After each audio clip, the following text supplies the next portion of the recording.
What is that?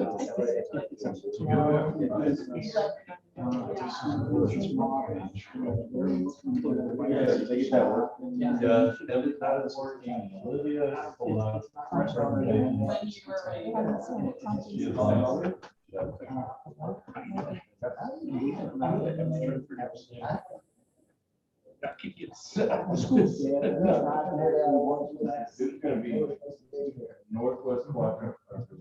When you're coming from Louisville, as soon as you get off, that's what these guys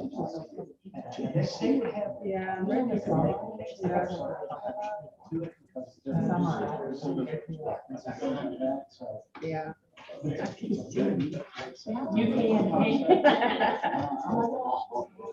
But we, you know, I went round and round and stuff with school and trying to work with.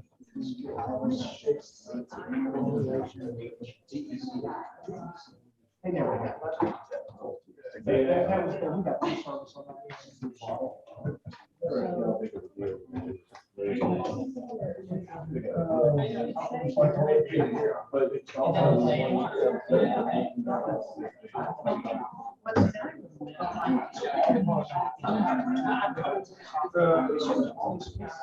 Well, they'll be able to hear you. I mean, the mic is right behind. I know.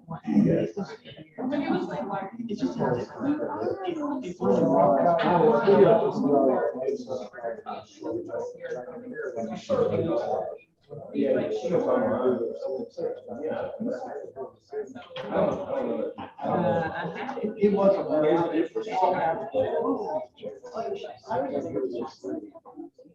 I learned that. It shows what it is. We thought we had it. That's true. Well, we're going to see more money in the Kevin, can you hear us?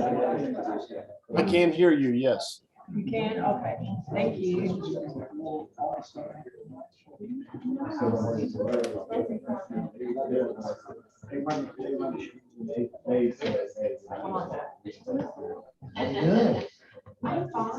Good. Good.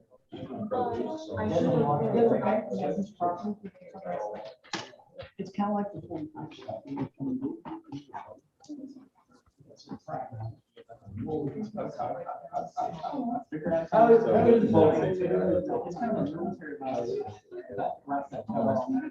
don't just stop.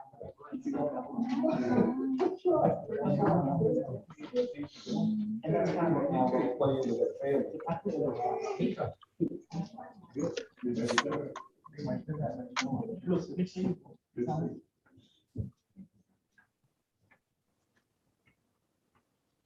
Kevin, I think we're ready for you to call us to order. Great. Good afternoon and welcome to the July 22nd, 2021 Board of Directors meeting for the Kentuckiana Regional Planning and Development Agency. Welcome everybody who is in attendance, whether you are in person or virtually. I know a lot of us are getting very tired of virtual meetings, but unfortunately, I think that's kind of going to be around with us for a little bit longer. I know in the state of Indiana, they've now adopted standards to allow virtual meetings based upon what the group type and the number of meetings that you can attend virtually. So I'm not completely up to speed on what Kentucky has done or if they have done anything with that. Maybe that's an item that Jarrett could touch on later in his report. But at this time, I will turn it over to Jarrett for a roll call. Honorable John Black. Honorable Bernard Bowling. Here. Honorable John Logan Brent.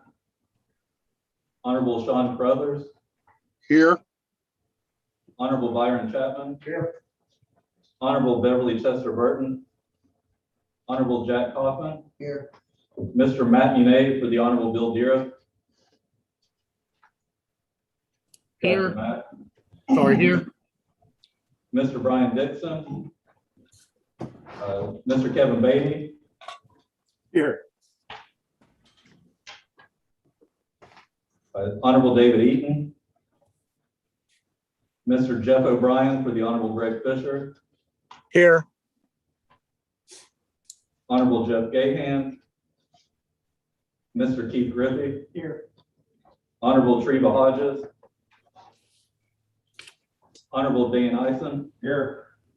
Mr. Andy Crouch for the Honorable Mike Moore, Honorable Todd Pollock, Honorable John Riley, Here. Honorable Joe Robinson, Here. Honorable Jerry Summers, Honorable Jim Travis, and the Honorable David Vogel. We do have a quorum, Mr. Chairman. Great, thank you. Again, welcome to the meeting. I did not get if Judge Isom was on. He is here. Okay, I'll turn it over to him for the minutes then. You have before you the minutes, if there's any additions, Motion to approve the June 24th meeting minutes. Second. All right, I've heard a motion and a second for the minutes. As we've done in the past, you can either say aye or raise your hand. All those in favor say aye. Opposed, same sign.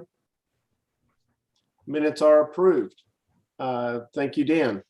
Turn it over now to Tom for the June financials.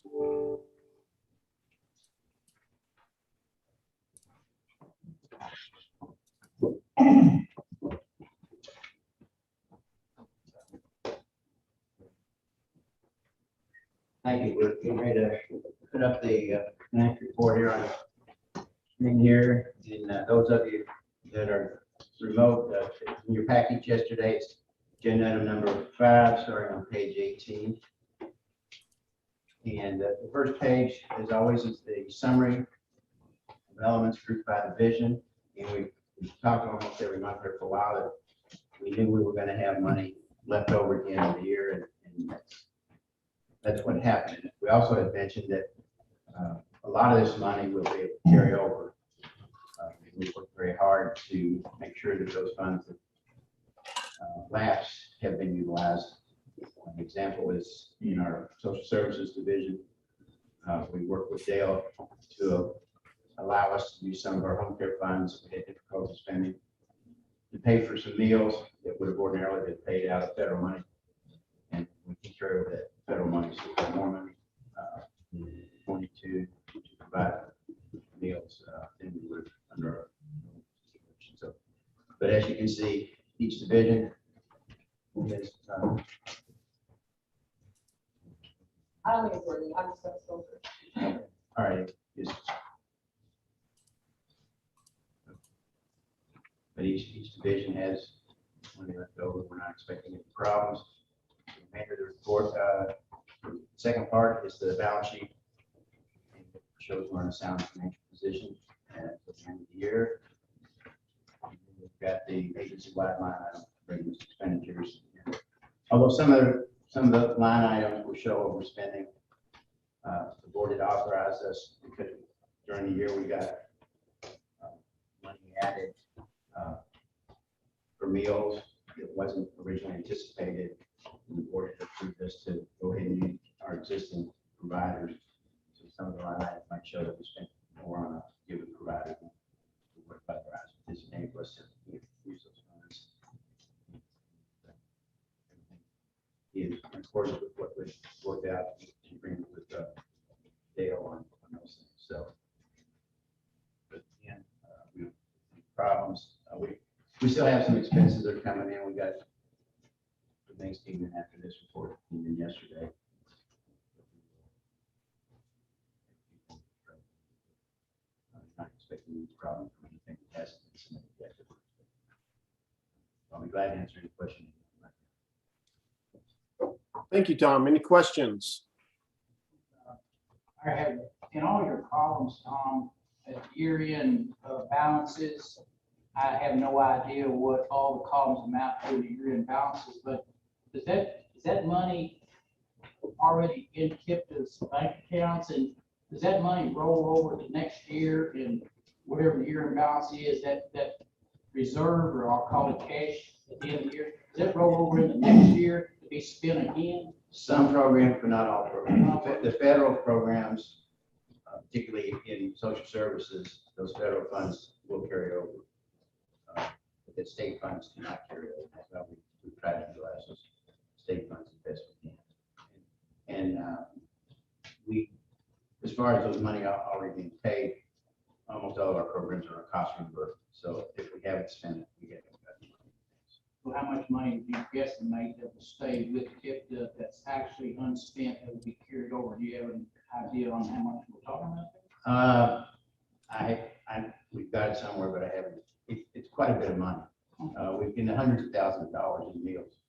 I don't know if you've got it. It's almost 500,000 for meals, period. But that'll disappear quickly with the number of meals we provide. So that gets reappropriated in the next fiscal it's in year. the, we've incorporated that in the budget revision that we'll deal with.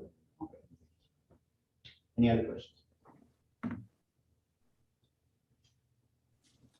Make a motion to approve Tom's report.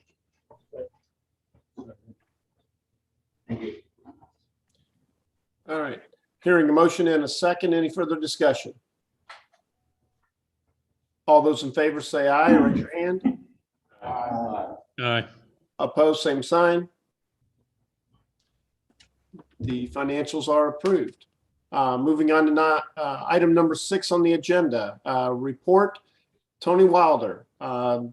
Tony is the Executive Director of the Kentucky Council of Area Development Districts. Tony, welcome, and we'll turn it over to you. Thank you, Mr. Chairman. And it's good to be here. It's been a long time. This represents my second venture out of Frankfurt to another ad. And so, again, it's good to see everybody getting together. I know we still have to deal with the hybrid situation and probably always will. I always prefer getting everybody together where you can look at each other, shake their hands and talk. But maybe we'll get back to that. Let me talk about the ads a minute. Let me give you sort of a state of the ads kind of report. The state of the ads is really good. All of the ad districts across the state, and I don't have any of you have been around a long time, but sometimes there is this kind of a division that develops with all the ads, different regions, different areas, rural, urban, that kind of thing. But the ads now are a cohesive, together group. And I will say this, it's going to appear a bit patronizing, but folks like Jared Haley are contributing to that. Jared is moving up in the organization and leadership, and that has taken on a very, very important committee that I'll be talking about a related matter in just a minute. But Jared is one of our younger directors and making a big difference in the whole group. So it's been a pleasure for me as somebody who's been around and observed a lot of ads and a lot of folks who serve on those boards. It's been a pleasure for me to work with these folks, and we're getting some things done. And it is highly gratifying to see them work together. Because when I first got there in 2018, there was quite a bit of a problem going on internally. Some external forces were causing it, which I'm going to address here in just a second as well. Let's talk about that. And I'm not making a political statement, but I am here to tell you about facts. The ads relationship with state government is like a complete turnaround of 360. We have a great working relationship with the Department of Local Government, with the governor's office. Quite frankly, I can't tell you of one day since we have been able to work with the new governor and the new staffs associated with the governor. So plain and simple, those are the facts. I'm not here to make a political statement, but having gone through the other situation, and many of you probably were advised of some of the things going on, without a political agenda, we just were dealing with a situation where the ads weren't respected. And as a matter of fact, I think there might have been a systematic sort of effort to dismantle the area government districts. So that having been said, that is much, much better. Now, I also represent the Council of Ads, Kentucky Council of Ads. Now, your two members from KIPDA, Judge Riley's one of them, and Mayor Deere, great members on the council, thoughtful, reflective, a lot of experience. You know, there's that rural and urban sort of input on the council, which we like. That's what that's what is so dynamic about the council. There are so many folks from all across the state, from different public offices, and some private sector members who represent a great a deal of experience towards civic activism, that kind of thing. So again, I'm really proud to serve and to work with Kentucky Council. Now, let's talk about two things. Past legislative session. Let's focus on the gas tax. Now, I know some people sitting around this table and on the screen were incredibly interested in the fuel tax. We failed. And I think there was unanimity among the ads and the board members, I hope mostly, about increasing the fuel tax because there was every viable reason to increase it. It was looking us right in the face. There was nothing made up. There was no urgency attached to it, false urgency. It's there. It can be documented. It's needed. And every one of you judges and mayors can answer that. So we failed. We failed on that. Now, it was interesting at the Judges and Masters Conference in Lexington a few weeks back.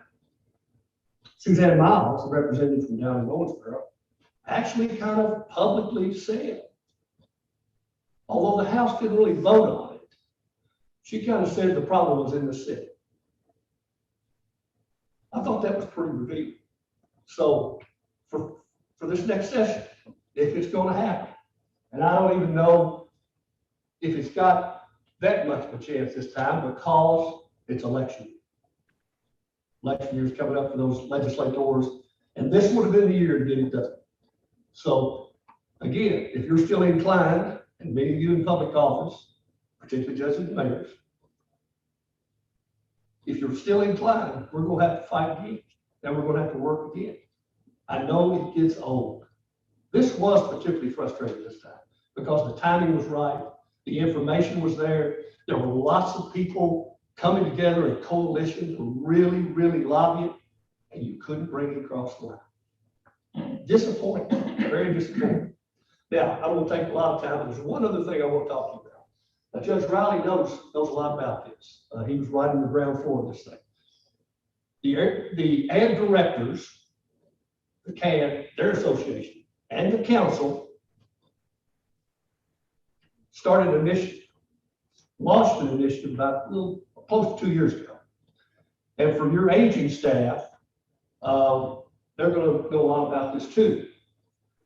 But we have tried to capture some of this money out there that medical providers, the Anthems, United Healthcares, the Aetnas, all of these people are under the gun from the Older Americans Act that has been reauthorized. And they have to provide a number of specified home-based services to the aged, to our seniors, to our disabled folks, a whole range of services. Now, we've been in that business for a long time. The ads have been in this business for 50 years to some degree. Well, the council and the ad directors have voted to take a big step. We're going to get into it in a much more expanded way. And we're going to set up the council as what they call a lead entity or a network center. And we're going to be trying to contract with all of those medical providers to provide those services.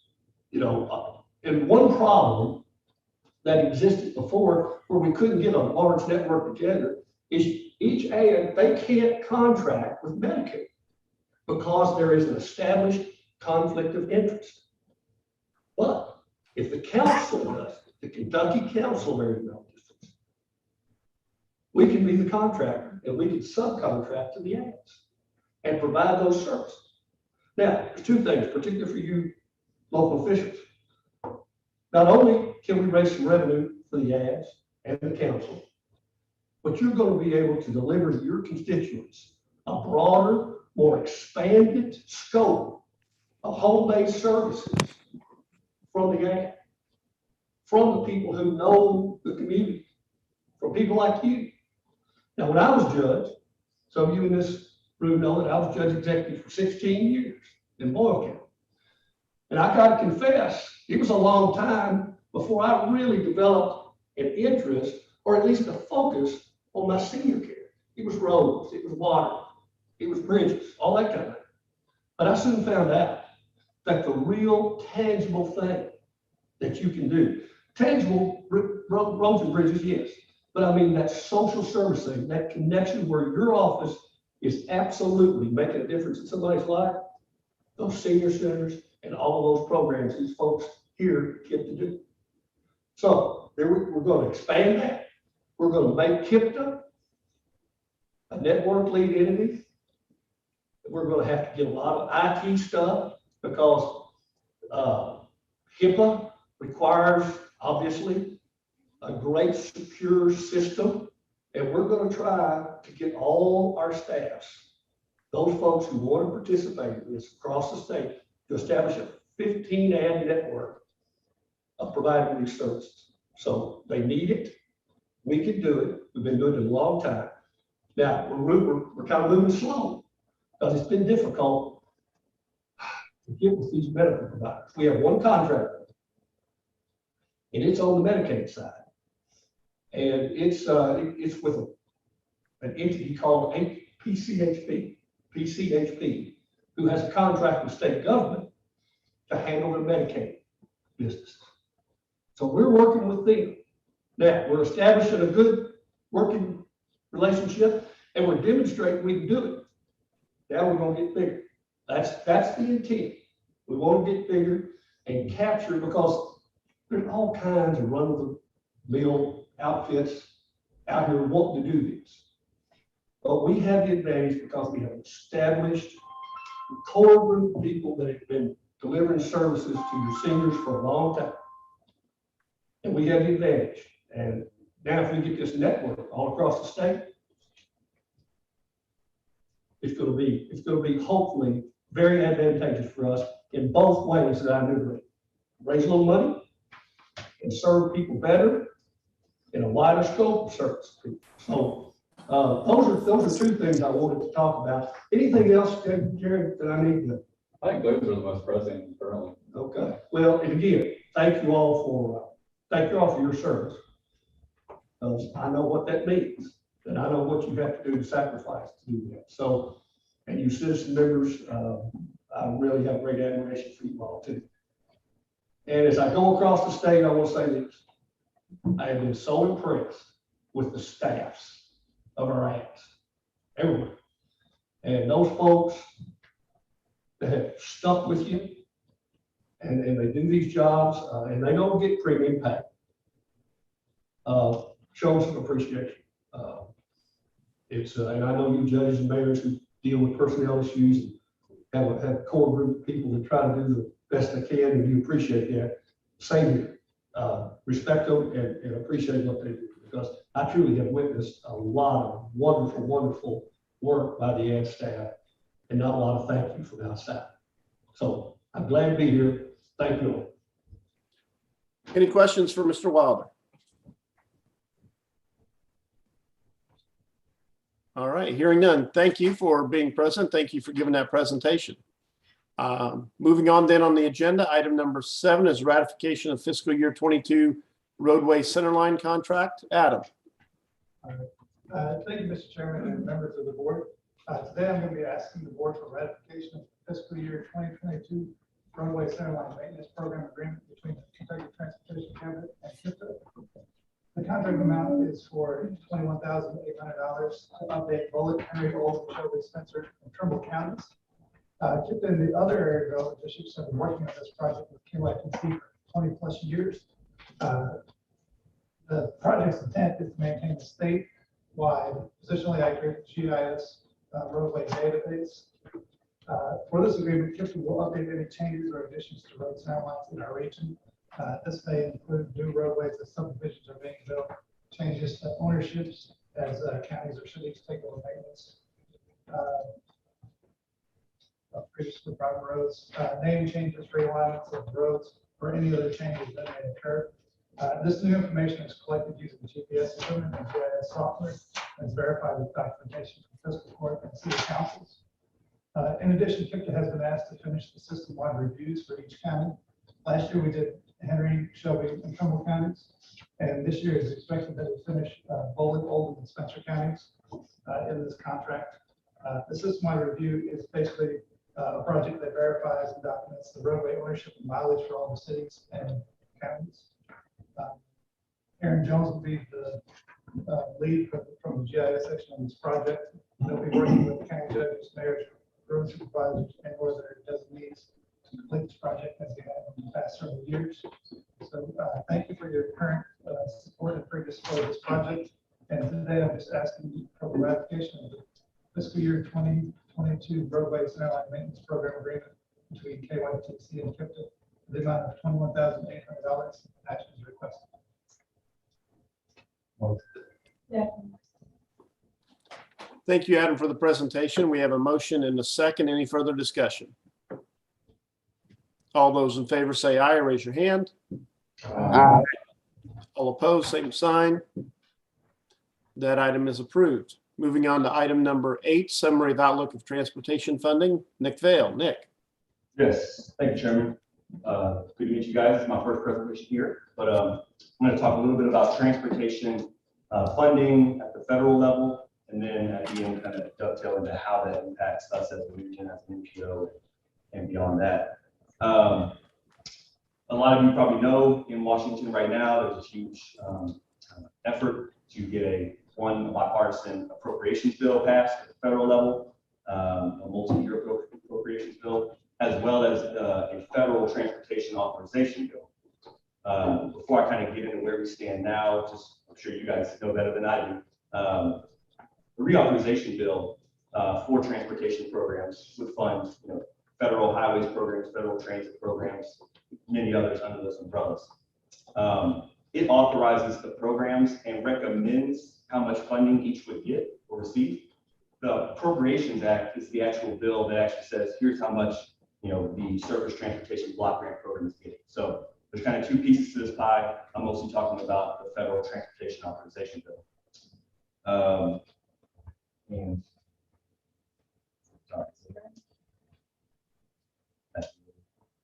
So a little background about where we stand now.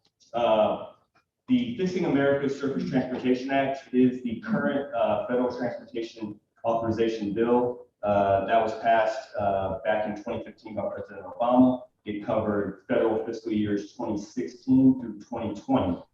The main kind of, points to that bill was consolidating funding programs, establishing freight-focused programs, and also continuing and enhancing the performance-based planning and programming that was put into effect through the MAP 21 Act.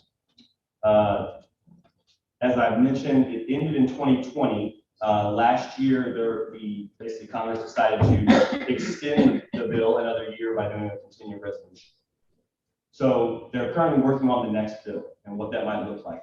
This is a little pictograph that shows where exactly this process has to go to make its way to the president's desk.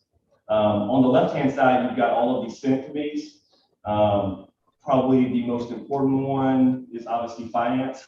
How are you going to pay for these programs? But obviously the legislation, how programs will be developed, all kind of stems out of the far 3 left committees, most notably the Environmental and Public Works Committee. And then on the right-hand side, you've got 2 elements. You've got the Ways and Means, which is essentially the Financing Committee for the House, and the Transportation and Infrastructure Committee, T&I Committee, which is also passed the bill. Next slide, please.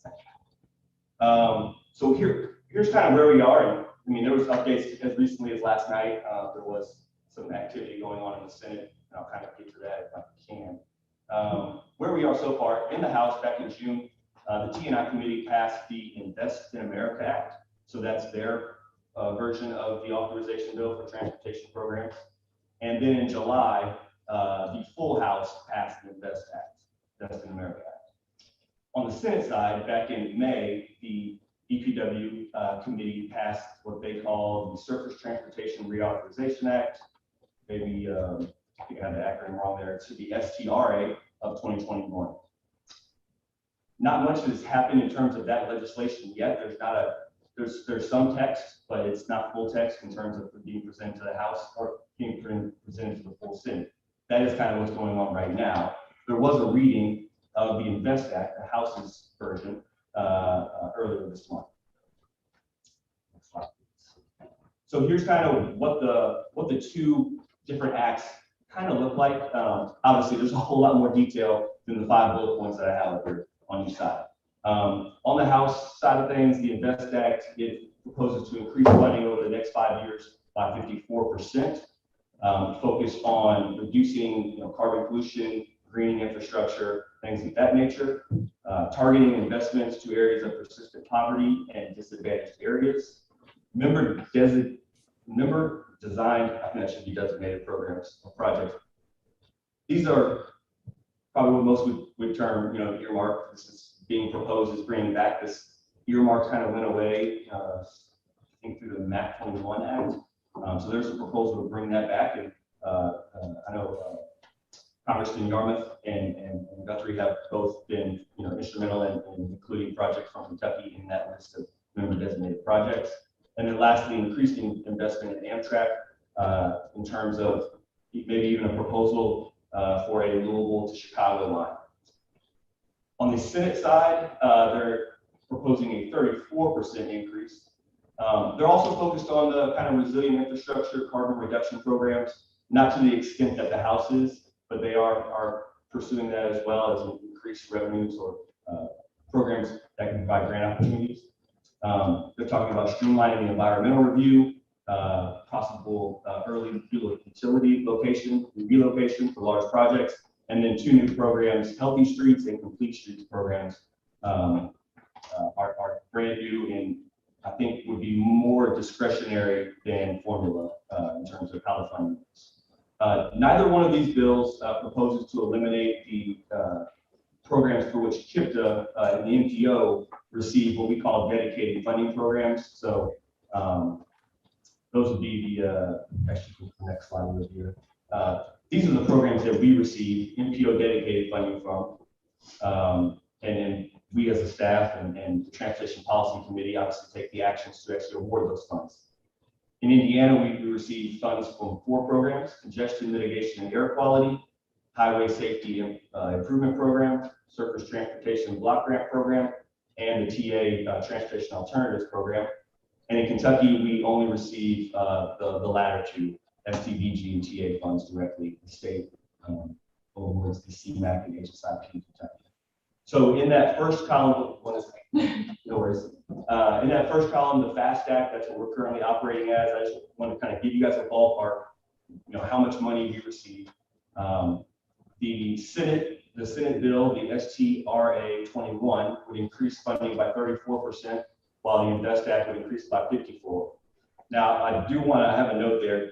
I don't want to make any assumptions that every program across the board would receive a 34% increase. This is just an estimation. If that were to occur, if we got 34% more, 54% more, what would those numbers look like annually for us? So I don't want to misconstrue things. This isn't, they haven't released the financial information about the bills yet, so we don't quite know what the final numbers would look like. Next slide, please. So where are we in the next steps? Obviously, there's a lot of work to be done, namely reconciling the Invest Act and the Senate bills.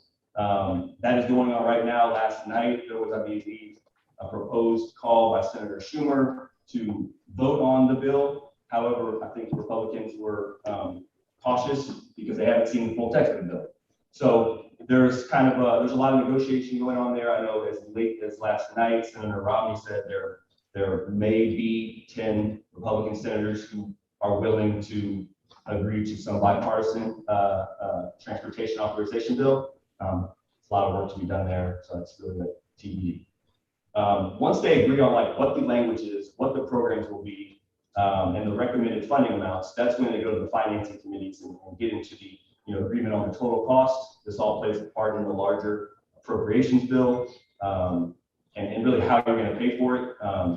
Typically the Highway Trust Fund is supplanted with general fund revenues to end up covering the necessary revenue. So that's all up in the air. And then obviously there's some complications about whether this bill, this transportation bill, will be tied to the human infrastructure bill, and then again, the bigger appropriations bill conversation. So a lot of moving pieces.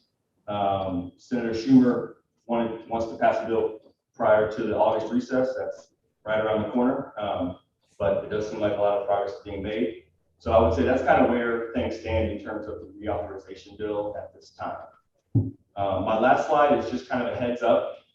KIPDA is planning, as in the MPO staff is planning for a tentative call for projects next year that will be available to MPO counties, Bullitt, Oldham, Jefferson, Clark, and Floyd in Indiana.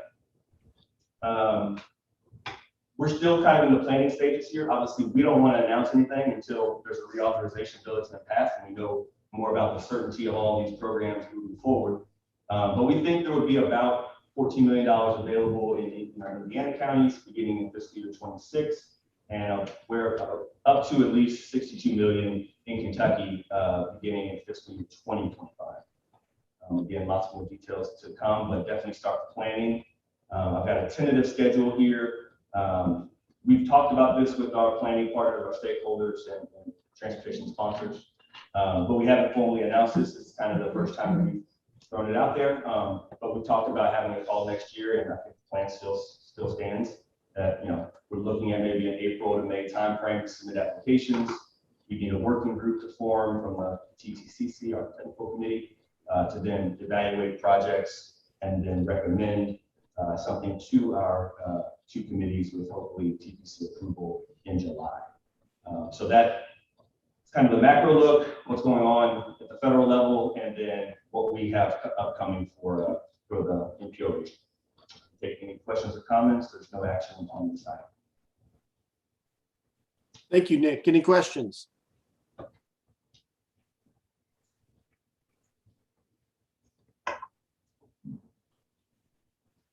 All right, hearing none.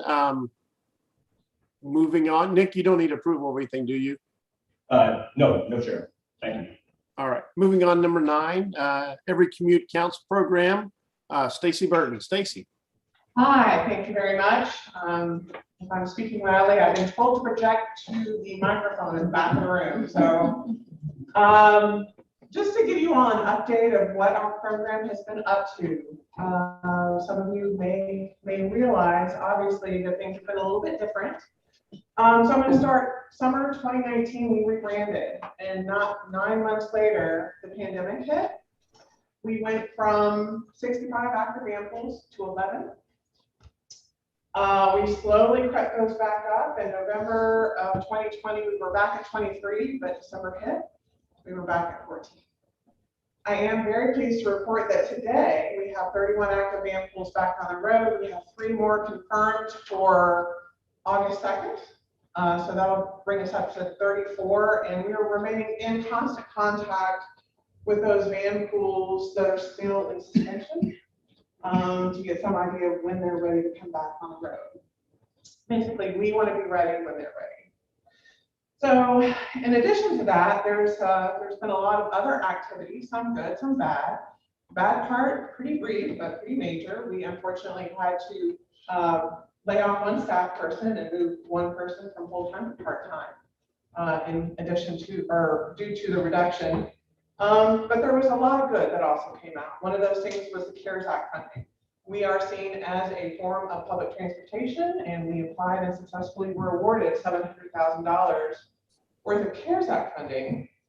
Fortunately, we haven't really had to use it yet.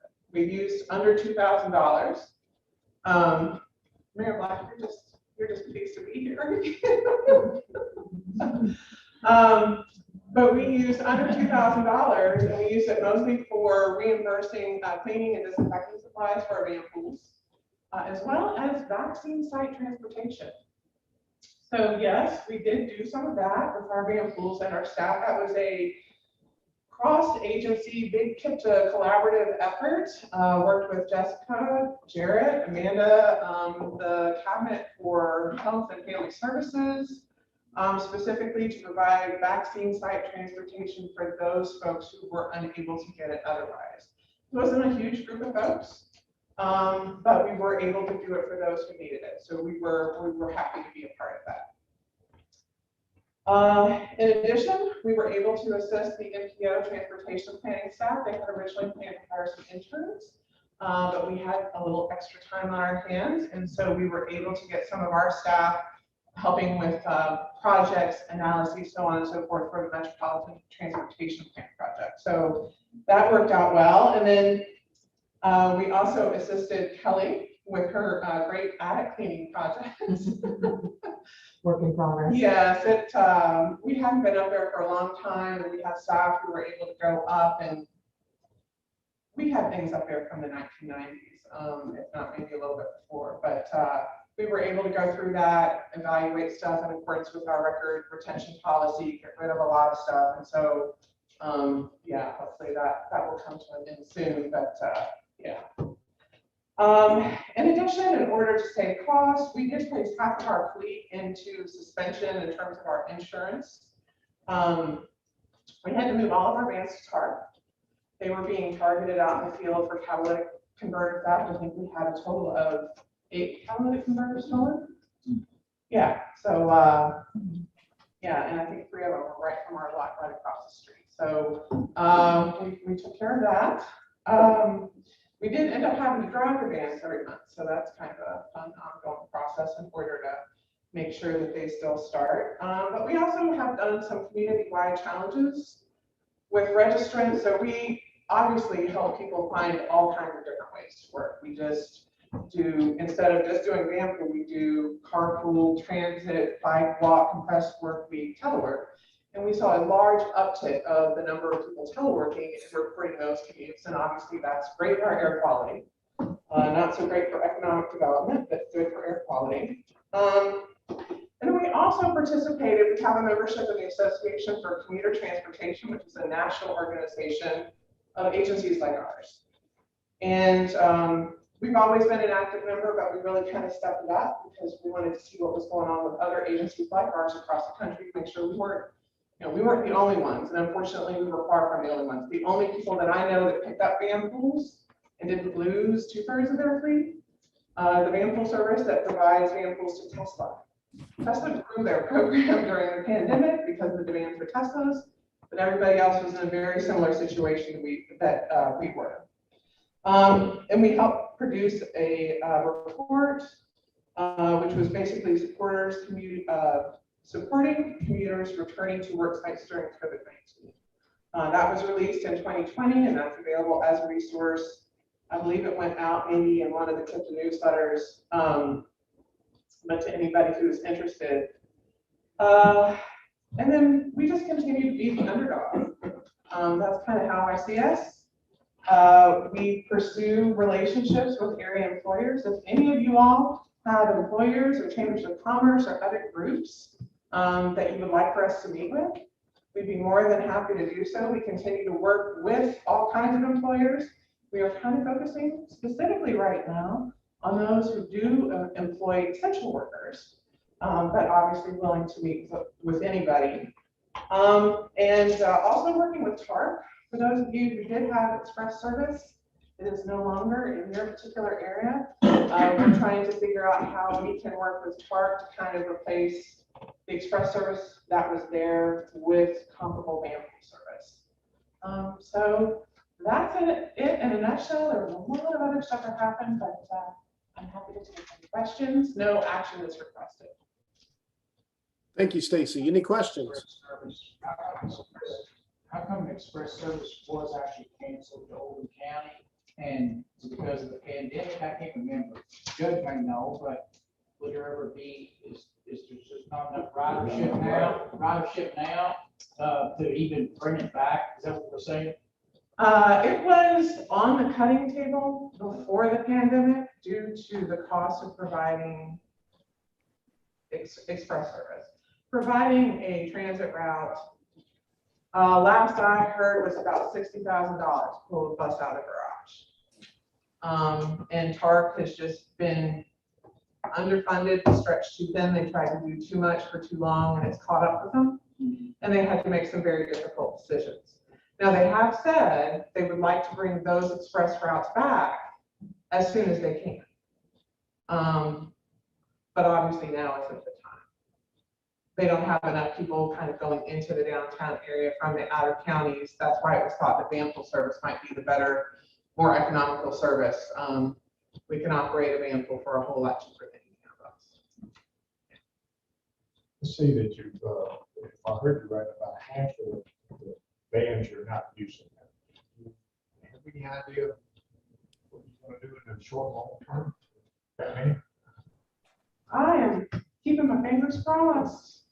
We've retired a few. We have retired a few. So right now our whole fleet exists of 84. We were at 88. So we retired 4. We currently have about, because you need 1.5 vans for backup vans, because we provide backups, obviously. So we need about 40 vans operational right now with the numbers that we have. But we are working with a few employers, fingers crossed.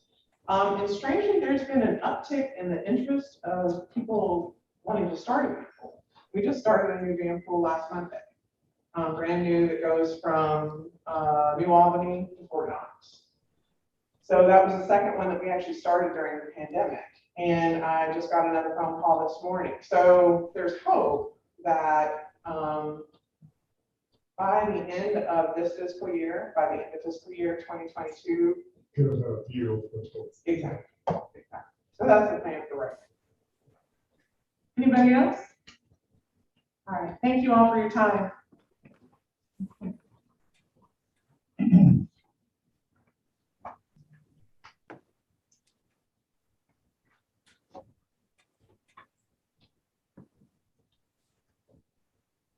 Kevin has lost audio, so I am going to just move on to the next item. The next item is Hayden Candle for the Regional Planning Council. Good afternoon, everybody. Good to see you.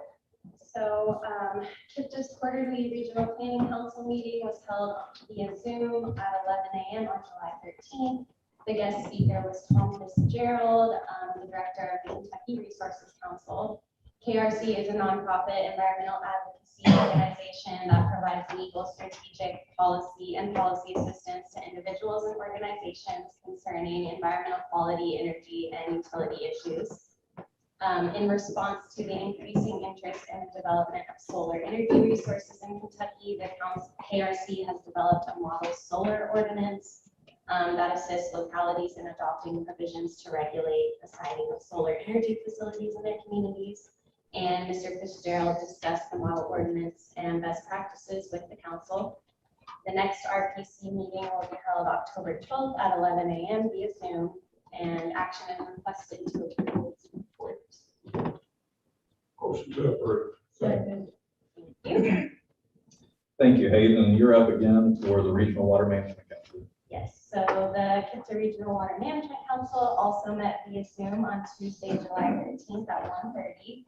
The Kentucky Infrastructure Authority's Deputy Executive Director, Sandy Williams, provided the council with an update on the Senate Bill 36 Cleaner Water Grant Program and how many applications for funding they received thus far. She informed the council that they now have announced a tentative deadline of Friday, November the 19th to submit projects for funding through that new grant program.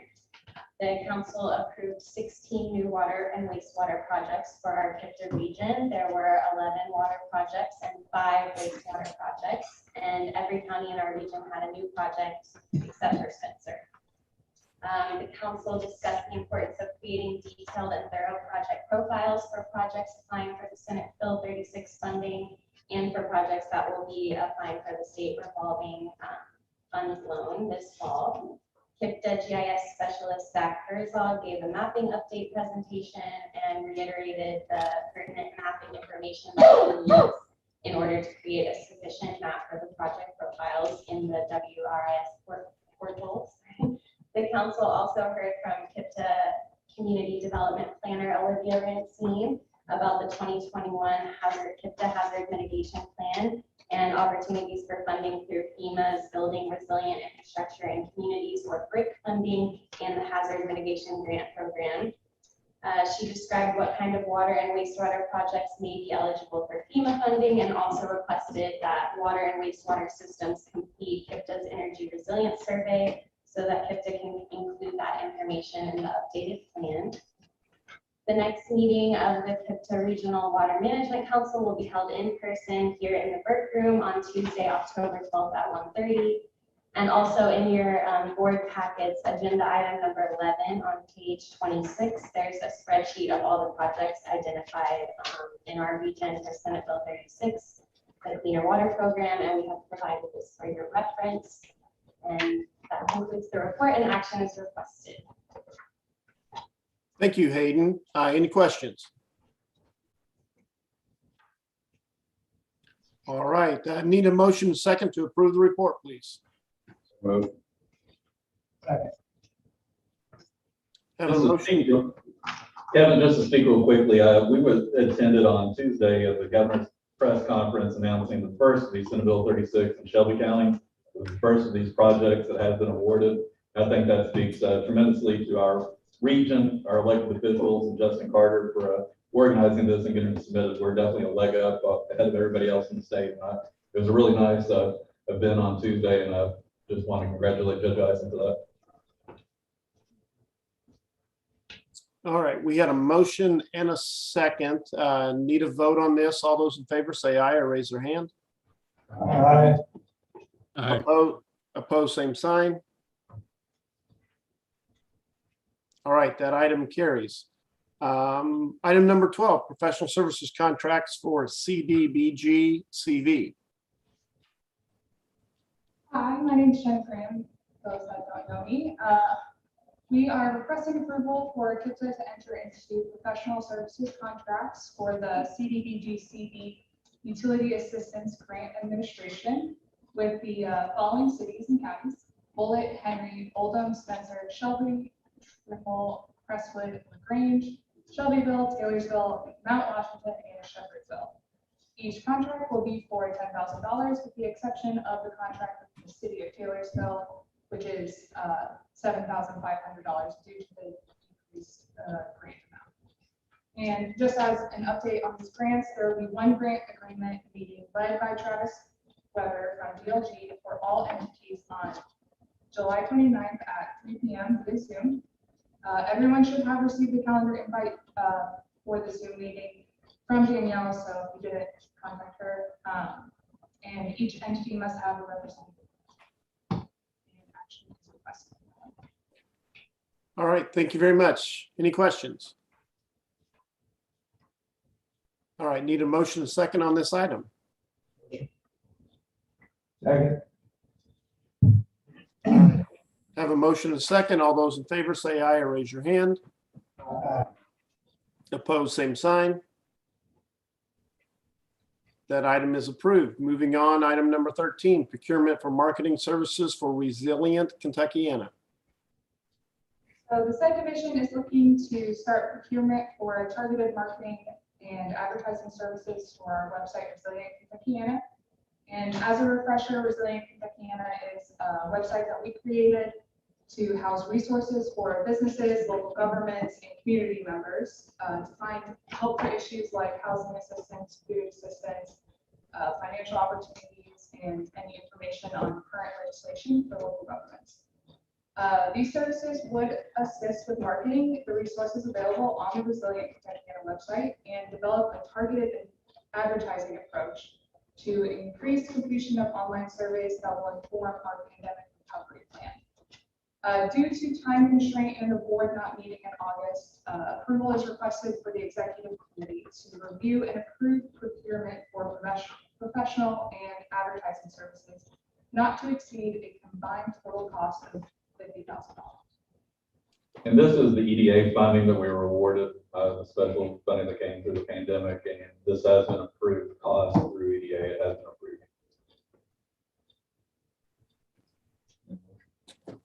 All right, actions required. Do I have a motion and a second? Motion. Second. Any further questions? All those in favor say aye or raise your hand. Aye. Opposed, same sign. That item is approved. Moving on, item number 14, Regional Hazard Mitigation Meeting Update. Olivia Rancine. Olivia. Hello, it's me here again to talk about hazard mitigation. You can't get rid of me. I'm just here to remind you all that we are having our third regional hazard mitigation meeting, next Wednesday, July 28th at 11 a.m. right here in the Burke Room. We'll be serving lunch, so if you need an incentive and you want a free lunch, there will be lunch here. We haven't determined that yet, that's still up in the air. It will be tasty, that is all I can guarantee. So that's happening, and we need 2 representatives at least from each county. I know a lot of our counties have been really good about this. I think we're missing representation from Henry County, but Judge Brent's not here, so I can't shame him. I will. Okay, thank you, Mayor Black. Show Brent. Just as a reminder, we came for this plan through representation and through having more people at our meetings to talk about hazard mitigation. So it's really vital that we get that, especially because we're going to be wrapping up and submitting the plan at the end of October to FEMA and to the state. And that's all I have for y'all. Again, I will see you at the July 28th meeting at 11 a.m. for lunch. Do you have a sign-in sheet for today? No, this was a blur. This can't come, Riley, but I appreciate it. All right, I have nothing to approve. Just wanted to give you guys a reminder. Thank you. All right, any questions for Olivia? Thank you very much. Moving on, item number 15, fiscal year 2022 Division of Social Services Business, Lynn Evans. Lynn. Good afternoon, everybody. I'm here again. I always have to follow Olivia, and sorry about that. The first item of action is that it's on page 27 if you're following along in your board agenda. It's we request that you ratify the executive director signing the modification 3 for our 21-22 ADRC contract. This particular modification was adding some Department of Public Health funds into this contract to assist in vaccination referrals and transportation. And action is requested. All right.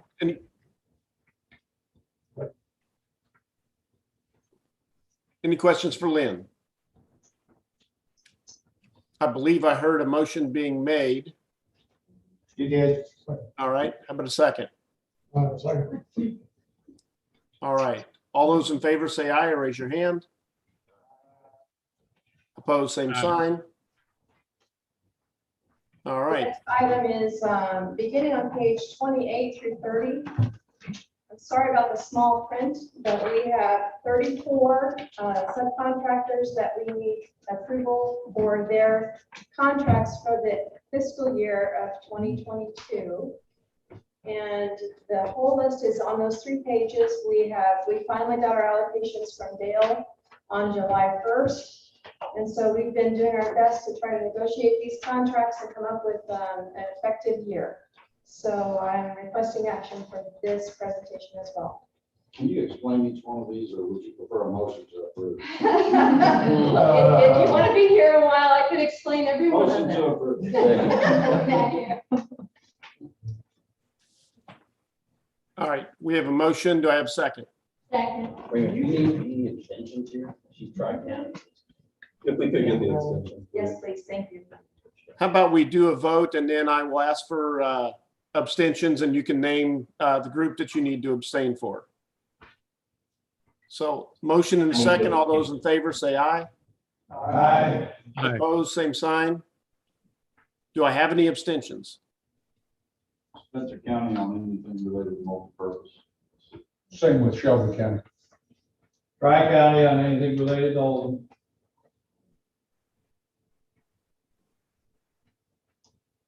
Any other abstentions? All right, that item is approved. Thank you. Oh, you have anything else? That's it. Thank you. Item 16, Senior Center reopenings. Jessica Elkin. Jessica. How are you all doing? I could not follow those performances. Probably should have went first. It's good to see everybody. I feel like I was just standing here talking to you all yesterday. How do you all feel? How the same? So you have received this in your email, but for those of you that want to look at it here, I promise to keep you informed and updated on our senior center reopening plans, and as you can see, everybody is taking some strides forward. We've had several conversations. We worked through many challenges. We continue to thank you for your support. We know this is not easy. The feedback you're getting from your community members, we appreciate you letting them know that we are going to get back to our normal functioning. And as you can see, we're doing that. If you all have any specific questions about any of these, I would be happy to answer them. But basically, everyone is providing some type of in-person service or will be on these particular dates. We are continuing to move out of our mass distribution of meals, starting to classify those particular clients, making sure that we know their exact needs. So as we move forward, those needs are met. People will be able to come to those sites to have their congregate meals, and we will keep our home delivery. So I'm excited about it. I can't get as excited as Olivia and shine that bright, but it has been a lot of hard work, and they are doing a really great job out there. Anybody? On the, to be determined, who is the determiner? We work together to make that determination. So if you're, are you talking about multi-purpose community action agency? Yeah. So we're working together with them. They've had some exciting things actually go on this past week. So they are planning an outdoor event to bring all of their participants there to talk about reopening and their needs in person, and then to determine a site date for Bullet. One of the great things that happened with them over this past week is they have now hired a site manager. They did not have a site manager for Spencer. So it'll be Bullet first, getting a handle on things, and then that's particular county, and then over here. So everybody, send them some good vibes that way, that, you know, working with that person, and training that person, and opening those sites. It's very, it's not a run, it's still steps, but we're definitely taking them, so. And if you all have any questions or concerns, Jessica and I'd be happy to come out to your all's office and discuss them directly. Absolutely. We went and met with Keith yesterday in Fully County, so we'd be happy to come out if you all have. It was very good. We got a lot done. Yes, very exciting. One of the things we talked about that I'll speak about here is across the board, you all are aware of this, these providers, these partnering agencies are experiencing staffing shortages. They have also lost the majority of their volunteers. So any events that are happening in your counties and cities, please make me aware of them. Send me lists for all of your fall activities, the rest of your summer activities, because we will get out into these communities, talk to these members with those providers, and tell them how wonderful our services are, and invite them to come and join us to provide them. So One of the things that we got Lori Pacino from Washington to call, and then we've also reached out to Shepherdville, but they have great, and I know all the counties here have great farmers markets. Most of us do. We do in those two cities that are, they're packed. And Lori has volunteered to give a table at the farmers market, so we can just set up and talk to, I mean, you've got people that are just hanging out there, and a lot of them are seniors that would probably be involved. So I thought that's not my idea, that was Lori's.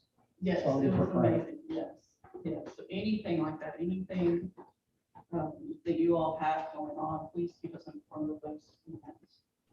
Because, you know, I'm going to go out, that's where I cheerlead. If y'all ever want to see me as a cheerleader, watch me in the community. Because speaking to the community members and being out there with them is really the only way to do this business. So.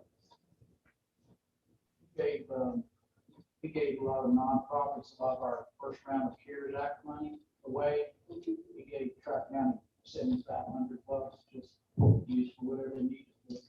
Yeah, and we appreciate it. Thank you so much. We as Lynn just presented the budget, I think might give us like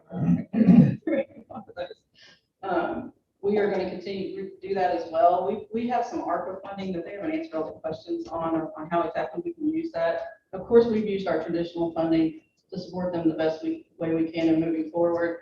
The ARPA funding will come once those questions are answered.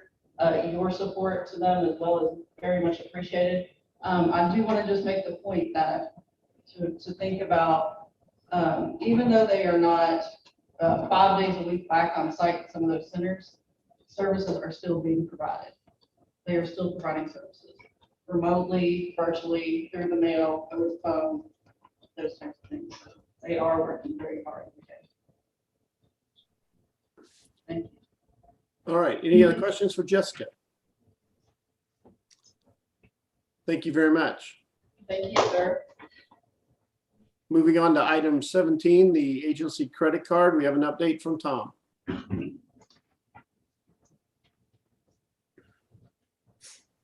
Thank you. After this long string of enthusiastic, cheerful young lady, who got the property finance director up here now, so get back there. The board has approved a credit card, a Walmart credit card for the use by our social services division for their caregiver program. When we started applying for that, we found out they were in the middle of changing providers, and it was going to take a while. And we also had, that gave us an opportunity to think about, we may want to use more than just Walmart services. So we're requesting, rather than the Walmart credit card, the board approved use, get an additional credit card with Fifth Third. We already have some, but I think it's a good idea to have one just for that program because the number of transactions that go through there. And it would be, Lynn would have, her name would be on it, and we would ask for it to be, have a limit of $25,000 because particularly in the fall, there's a heavy activity. Grandchildren from that school. So, Jessica, could you speak just briefly just about that program and what it's being used for? Oh, absolutely. So our Kentucky Caregiver Grandparents Raising Grandchildren program, we internally do vouchers for that program. So grandparents are issued vouchers for each eligible grandchild that they are raising. If parents are not involved in any way, they're not in the home. The grandparents are fully supporting them. The most typical things that those vouchers are used for is clothing, school supplies, and any other activities that are not covered by their regular insurance or some other form of payment. But those are the two primary things. We make sure that they have the clothing they need, school supplies. We can also buy beds, dressers, with your basic household items to make sure that they have those things in their home. Also, with that mentioned, if any of you all know of a furniture provider that might be willing to speak with me about a package, a twin bed, a dresser, something that we can get a set cost on and a delivery. We've had trouble doing that, so we want to keep it consistent and, you know, cut down on our different forms of communication with other providers. We lost our furniture provider 2 years ago when FFO bought them out, and FFO wasn't able to agree to work with us. And it's kind of hard to do Walmart because they have to order that online, and so we have a local.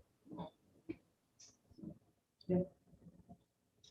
So if her credit card just for her to be able to charge anywhere and just not specifically Walmart, is that what you're saying? Right. So you can use it anywhere. Right. Primarily Walmart. Right. Primarily Walmart, but gives us flexibility.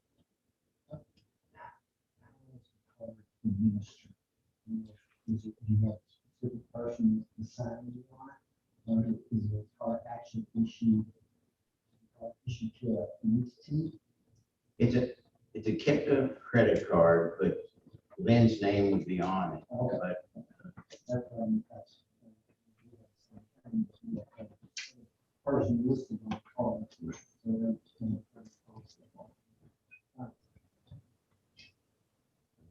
So Any other questions for Tom? All right, this item does require action. Do I have a motion and second to approve the change? I'll make that motion. second. All right, have a motion and second. All those in favor say aye or raise your hand. Aye. Opposed, same sign. That item is approved. Moving on to item 18, the fiscal year 2022 agency-wide budget revision. Tom, still up. thank you. Agenda item 18, starting on page 31. As we mentioned last month, when we asked for approval of the budget, we indicated that at that point in time, we did not have our final revenue figures Dale, and we have since gotten those, and those are reflected in this this budget that we're presenting now. And as we said, we didn't think there'd be any significant changes, and with one big thing that I can explain, that's been the case. But the first page represents the budget with our up-to-date current Dale information, as well as we've made adjustments to any carryover amounts. As Mayor Black asked about those monies that we have that can use to carry over from 21, those are in here. We've updated up through what we spent through so far in 21. So those are on there, and that's the first page. The second page is the budget that was approved a month ago. And then the third page shows those changes from last month. And as you can see, with the exception of some minor line item changes, our expenses didn't change very much. There was the big change in the available funds. Our ARPA money is that we've been notified that we'll be receiving is for 3 years. In our budget that we presented last month, we did the logical thing and put in what we thought we would spend. We want to spend it evenly over all three years. So we put about a third of it in the budget. Dale has told us they want us to present a budget to them that shows the full amount in the budget for 2022. And so there's about $2.1 million that we hadn't budgeted and we're not planning on spending this year. But out of this increase of $2.4 million in revenues, the biggest part of that relates to just the direction from Dale to add that 2.1 million. We're not going to spend that. And then the other are just those requirements that we talked about, adjustments to carry over and things like that. Yeah. Plus any changes from what we used and what Dale told us the revenues were. But and then we've got a breakdown in the last two pages, pages 34 and 35, show which funding sources had changes. I'll be glad to answer any questions if you like. The ARPA money, so state's allocation of That's to the state, it's to Dale. The increase was 2.1, and I think the total was about 3.2. Spending 2.1 million over 3 years or 2.1 million per year. Now the 2.1 is what we anticipate spending in the second and third year of the build. Spend the first year. We'll spend about maybe around there. Dale sent us the allocations and then said, we're going to give you instructions on how to spend this money. So we're still waiting on answers for that. So that's why, but we have to build it into the budget as far as reporting to you all to get it approved. So it's got to be there. It will not always spend. That was no different than the way the county did. We had to put it, because we had to have that line item in our budget. I think it's 3 weeks, we have a meeting to tell us how we can spend it. There's some kind of, there's some meeting that we're supposed to go to find out how you can actually spend it. I think the cop told us a little bit. You know about that information? We just put in 3 test cases, for lack of better words, that we're going to send in just to see If it works. yeah, if it works. It's one's for an ambulance. And I mean, what more can you say? I need this for COVID. Yeah. And see what they send back and That how would it actually probably be okay. I would Well, think. we applied common sense, and that may not be a good thing to do. Your other 2 test cases. I don't remember the other 2. One was a piece of equipment for EMS on resuscitation, for lack of better words. There's some technical term I'm not using. No, it's, they call it I think the nickname is the second fireman type of device that fits on the chest, does compression. And there was an ambulance, that piece, and I forget. But we've created our own in-house bureaucracy to help with this bureaucracy.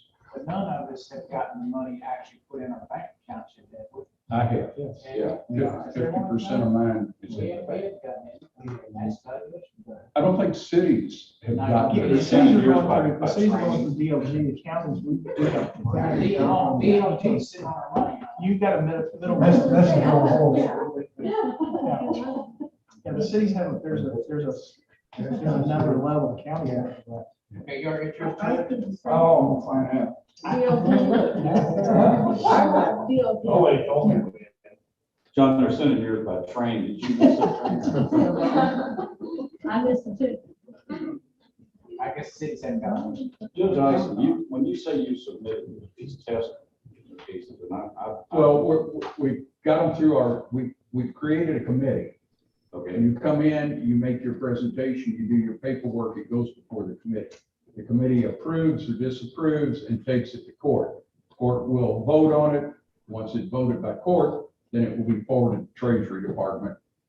We'll go ahead and buy the $250,000 ambulance, and then we will forward that to the Treasury Department showing this is what we've done. Do you approve of it? And either they okay that we can use that funding for that ambulance, or we're going to our general fund and say, we got to buy an ambulance because they won't approve what we approve. okay, so all that's prior to the actual purchase of the ambulance, or? Yes. Okay, yeah, because I asked, I think early on, so I could use that part of money to buy an ambulance, and the answer I got back was no. It looked pretty clean to us. Now, they still had the comment period, or, I don't know, has that ever been? I think the ambulances, what I've seen is okay, but again, there's supposed to be some kind of seminar that's supposed to break down. Still online? No, I think it's through KCO. I hope so, but Yeah, even the yeah, CARES, yeah, don't- I mean, I don't know what the dates are or any of that. I just think there's something. Did you find something? I was looking, I know the National Association of Development Organizations is holding a webinar, I think it's next Tuesday and Yeah, Thursday. that's it. I can share that information. Yeah, I think that's the one where it's supposed to tell us more detail. Right, more detail of what activities. Yes, sir. I feel like this state can't do something in person here where if it's the ads or whatever, but you come in and you hear how people are spending their money and just learn more about it face to face instead on some webinar where you can't even ask a question hardly. I think, and Tony can speak to this too, that's our desire. We would like to be able to try to host some of these listening sessions, but I think everybody at this point is still just waiting on guidance on how to move forward. But you also have to get your guidance. Exactly. Exactly what you're saying. That's the problem. I was surprised, and I guess it was thanks. Great seminar. They had some other discussion afterwards, but this one county, ARC money that they purchase land and develop a park. If it's under tourism, it You would can't, fit under right, that. tourism is okay. And if you can identify an area that has been adversely impacted by COVID, then they can have build park or even park equipment, but you have to have some kind of correlation with an impact. Either you can do low vaccination rates for the ambulance. The ambulance is difficult to get approved, but if you can try to bring some correlation that there is a low vaccination rate in the counties, you can try to justify it by that. It's all got to go back to COVID. So we need around $80,000 worth of new election equipment. That it was because COVID. No, that's probably not going to fly. Yeah, it seems there's, well, again, I think that's one of the things. I think it would be very good to go to that seminar. Yeah. Because we've all heard different things, and what seems like would be common sense, like an ambulance. maybe that doesn't. I mean, Well, you know, maybe we can have the ambulance take a tour around the county before they head to the hospital. Public tourism. But I'll send out that information for next week's webinar. Good. If you appoint your committee, that committee that you say come to the fiscal board, you suggest them, how do I, who appointed that committee? I did is 3 members of the court are on the committee. There is a form that we have filled out. Let's say you're XYZ and you're applying for this month. You have to fill this form out, then you come before the court, make your pitch. They say, okay, this meets all the guidelines. We will take it before the court for a vote, and the court votes it up or down, and then it would be spend the money. But you appointed 3-member committee yourself. Yes. Just what, citizens? No, they're members Oh, of the fiscal court. Yes. And Jared, I'd be happy to send the packet that we created over to you if you'd like to share it with members. That'd be wonderful. Yeah. So what you did? I've done that. We're gonna spend for the money. You know, Judge, he says, show me the money. We're gonna spend most of it on broadband. Although we got some. All right, well, thank you for the discussion. You guys can continue that after the meeting. Tom's standing up there looking for an action on this item. So what we have is a budget revision for fiscal year 2022. Do I have a motion and a second? So moved. Second, we're voting on. Item number 18 in your agenda. All right, we have a motion and a second. All those in favor say aye or raise your hand. Aye. Opposed, same sign. That item is approved. I see Kelly is on the move, so personnel report, Kelly. That's right. They discriminate against grumpy old man. Okay, short and sweet, for July, our personnel report, no new hires for July. We did have 2 resignations. Autumn Lever resigned as our service advisor and took services effective July 28th.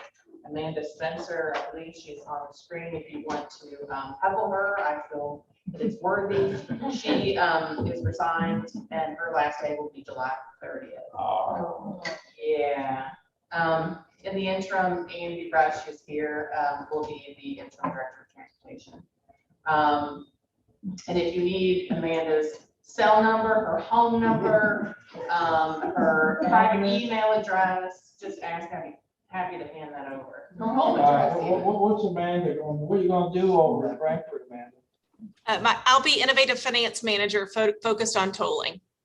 And hey, I'm not going what? far, focused on tolling. Tolling, okay. So if there's anything I, Interim finance manager over there to pay the bills. hey, thank you guys. I do want to say thank you. It's been an absolute privilege, and KIPDA always have my full support. Let me know if I can help you in any way from KYTC. We haven't accepted your resignation yet. I'm not sure she's passed the background check either for the other. That's a good point. So anyway, thank you, Amanda, for all that you have done. We do have now, that adds another vacancy. So we've got the director of transportation, 2 transportation planner positions of level 1 and level 2, 2 service advisors part-time and 1 connector full-time. These positions are listed on our website, KIPDA.org careers, and that brings us with the staff count to 82 full-time, permanent 5, part-time permanent, and 2 full-time temporary. If there are no questions, I should. Second. I'd like to add to that motion, we welcome Andy. Yeah. Thank you very much. Yeah. You got less hair than Amanda. All right, we have a motion and a second. All those in favor say aye or raise your hand. Aye. Opposed, same sign. Well, Amanda, I guess we accepted your resignation pending your background check, so. All right, moving on. Item number 20, intergovernmental reviews. Jarrett. We only have one intergovernmental review. It's the Airport Improvement Program. That has been sent to Jeff O'Brien with Louisville Metro for his review, and that has come back, so we can take that for board approval. Need a motion, please. Motion. Second. All right, have motion and second. Any further discussion? All those in favor say aye, raise your hand. Aye. Opposed, same sign. That item is approved. Jarrett, continue on. November meeting schedule. I am happy to say that we are going to have the November meetings that we've done in the past, where we have our regular meetings, the Regional Transportation Council, the Transportation Policy Committee, the board meeting, and the annual luncheon. In November, we missed it last year, obviously, due to the pandemic, but this year we will be holding it at the Jeffersonian in Jeffersontown. It's on Taylorsville Road. It's a very nice facility. We're looking forward to having one of our entities host us. Their staff has been fantastic.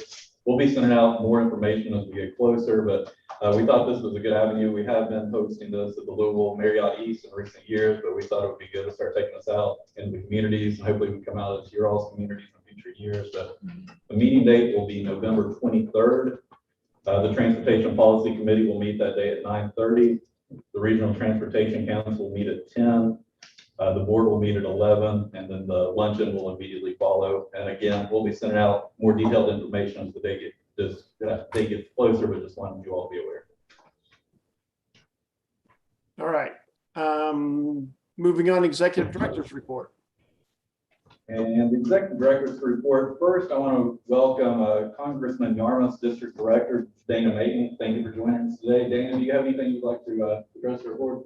I'm just happy I was able to make it in person today. I won't always be able to do that, but for my first meeting with you all, I wanted to try to do that. And this has been great for me to hear on the ground how you're using CARES Act funding, ARPA funding, because especially with ARPA, I think Congress heard you all loud and clear. You need flexibility. We understand Treasury is still making some rules on that, but you know, it is important that you all that are the closest to the need are the ones to make that decision. And so that's very much what Congressman Yarmouth wanted to see. So it's been nice for me to hear that in person. Thank you, and I'll Dana. pass that along to you. Obviously, you're always welcome. Thank you again for coming with.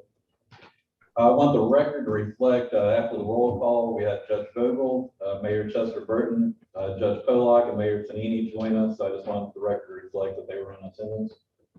And to kind of go along with our discussion on the American Rescue Plan funding, I know there has been some concerns with our entities about the administration of these funds. So KIPDA is available to provide assistance to do this administration if there is interest. We'll be sending out a survey to gauge.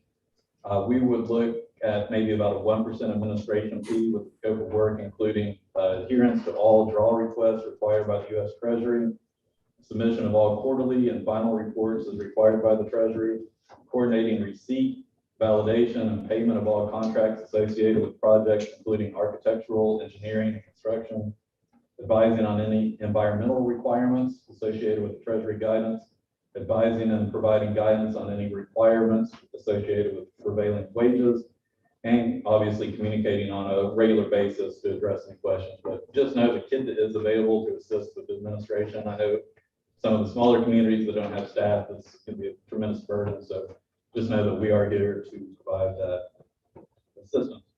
And as Kelly mentioned, I am sad that Amanda is leaving. Amanda came on to KIPDA January 31st of last year. 6 weeks later, everybody got sent home. Amanda has been a tremendous leader through the pandemic. Everybody, I think, in this room has had an opportunity to work with her, and they know just how wonderful she is, the knowledge that she brought. So she is going to be tremendously missed. I've enjoyed the time working with Amanda, but I think we're all fortunate to have a friend in the cabinet going forward. And as the judge said, I also want to welcome Andy to step up. It's a tremendous responsibility to lead the division. There's a lot of activities that they conduct. As you saw with Nick's presentation, there's a lot going on. So thank you, Andy, for serving in that capacity. And finally, just to get to the August meetings, the Regional Transportation Council will meet Monday, August 23rd at 1 p.m. here at KIPDA. The Transportation Policy Committee will meet Thursday, August 26th at 12:30. That'll be a hybrid meeting here at KIPDA, or also available through Zoom. With the Local Issues Conference, there is not going to be an August Board of Directors meeting, so the next board meeting will be September 23rd at 2 o'clock here at KIPDA. And this concludes my report, Mr. Chairman. Thank you, Jared. I just want to echo your sentiments towards Amanda. She and I have had several conversations. We've worked on a number of projects, and she will be sadly missed, but I wish you well. Thank you. And I look forward to future things coming to the MPO. So if there's no other business to come before the board, hearing none. Judge Brent just texted me and wanted me on his behalf to move to adjourn. Second. No tolling in Jeffersontown though. Okay, deal. All right, I have a motion and a second to adjourn the meeting. All those in favor say aye or Aye. hand. Those opposed can stay on the line or stay in the room. Otherwise, I'll call the meeting adjourned. Thank you, Judge. Yeah.